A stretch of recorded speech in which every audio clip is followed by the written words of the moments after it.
पिछले कुछ दिनों से हो रही लगातार बारिश के कारण गनोड़ा कस्बे के श्री गौड़ ब्राह्मण मोहल्ले में एक कच्चे मकान का ऊपरी हिस्सा अचानक ढह गया। गनीमत रही कि घर में मौजूद महिलाएं और बच्चे सुरक्षित बच गए, लेकिन घरेलू सामान, अनाज और कपड़े खराब हो गए, जिससे करीब 1 लाख रुपए का नुकसान होने का अनुमान है। जब यह घटना हुई, लीलाराम गरासिया मंदिर गए हुए थे और उनके दोनों बेटे नरेश और राकेश बांसवाड़ा में अपनी चाय की दुकान पर थे।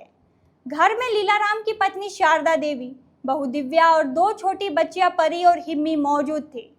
शारदा देवी और दिव्या घर का काम कर रही थी, जबकि बच्चियां घर के अंदर अपनी छोटी सी दुकान पर बैठी थी। तभी अचानक मकान के कवेलू और लकड़ियां धड़ाम से नीचे गिर गई।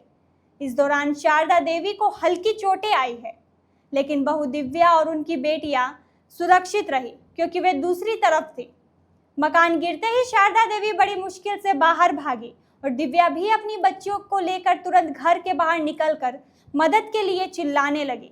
आवाज सुनकर आसपास के लोग जैसे मोहनलाल, जितेंद्र गरासिया, भरत व्यास, चंद्रकांत मेहता, विनोद व्यास, रमेश चंद्र त्रिवेदी, शंकर व्यास, प्रेमलता देवी, नर्मदा देवी, वंदना देवी, शांता देवी, जया आदि मौके पर पहुंचे और परिवार को संभाला। लीलाराम गरासिया का यह मकान काफी पुराना था और लगातार बारिश के कारण इसके कवेलू भारी हो गए थे और सपोर्ट के लिए लगी लकड़ियां भी कमजोर पड़ गई थी, जिसके चलते यह हादसा हुआ। चिंता की बात यह है कि अभी मकान का आधा हिस्सा ही गिरा है, जबकि बाकी के बचे कवेलू और लकड़ियां अभी भी लटक रही है, जिससे कभी भी कोई और हादसा हो सकता है। इस खतरे को देखते हुए परिवार अब घर के बाहर ही रह रहा है और वहीं खाना बनाकर सो रहा है, ताकि किसी भी जनहानि से बचा जा सके। श्री गौड़ ब्राह्मण मोहल्ले में जहां यह कच्चा मकान ढहा है, उसके आसपास के सभी मकान पक्के हैं। घटना की सूचना गनोड़ा तहसीलदार भूपेश डोडा को दी गई, जिसके बाद गणेश पटवारी, ललित पाटीदार मौके पर पहुंचे।